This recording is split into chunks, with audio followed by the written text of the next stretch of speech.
Is each and every bird sighting a photo opportunity? How do you define a photo opportunity? In this video, let's explore what makes a good photograph.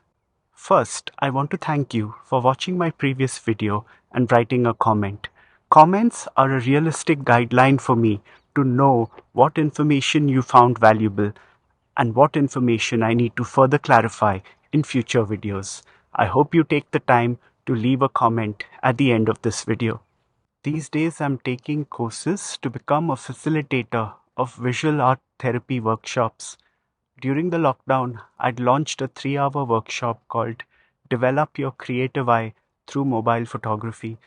In this workshop, participants became mindful of the things around them, the people around them, and the way light falls on these people, places, and learned how to photograph their lives in an aesthetic way.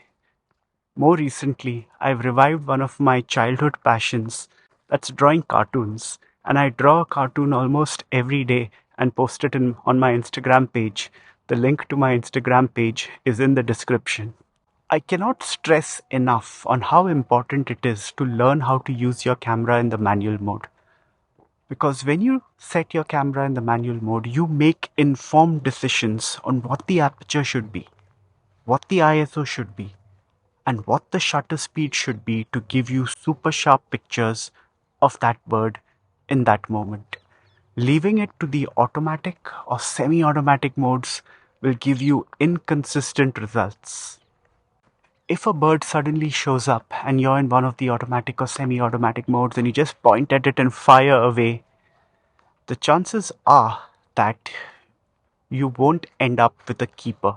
If you do, it's pure luck because you didn't do anything to influence the sharpness and clarity of that picture. The good news is that it's very easy to learn how to set the camera in the manual mode.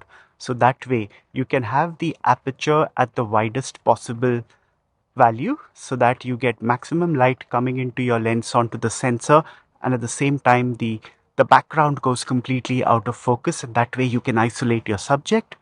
You can use the lowest ISO possible for that situation so that your images are clean and not grainy, and you can have the shutter speed required to freeze that action. The shutter speed needed to click a bird perched on the branch is a lot slower than you need for a bird in flight.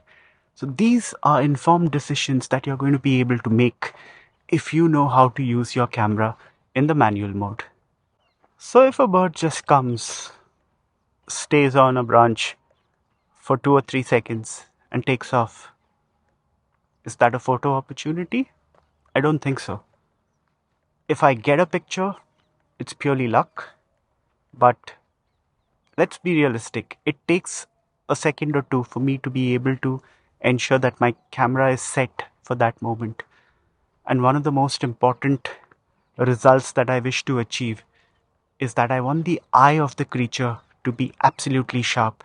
And that means I need my focus point to be overlapped on the eye of the bird when I look through the viewfinder and compose the picture. One of the best ways to click consistently sharp pictures of birds is to understand their behavior. And even though these birds are small, the best time to click these birds are when they are eating. When they are eating, they cannot be bothered about much else. So if you stay quiet in one place, don't make too many big movements, just stay there, be patient. The birds will come to you. That's how I clicked these pictures. I plonked myself in one place and let the birds come to me. Birds such as bush chats, stone chats, shrikes, wagtails, they keep coming back to the same perch over and over again. So even if they do a quick flight to go in search of food, they will invariably come back and perch on the same twig or branch. So if you sit there quietly, patiently for an extended period of time, chances are that you're going to get great pictures of these little birds. The other thing that you can do is that when you see a flock of birds, anticipate when and in which direction they are going to fly, here a good naturalist is invaluable. Set your camera in advance by spot metering the sky in the direction that the birds are expected to fly, and once they do, just fire away. I have different videos and the links are in the description on how to set your camera for bird and wildlife photography with Canon and Nikon cameras.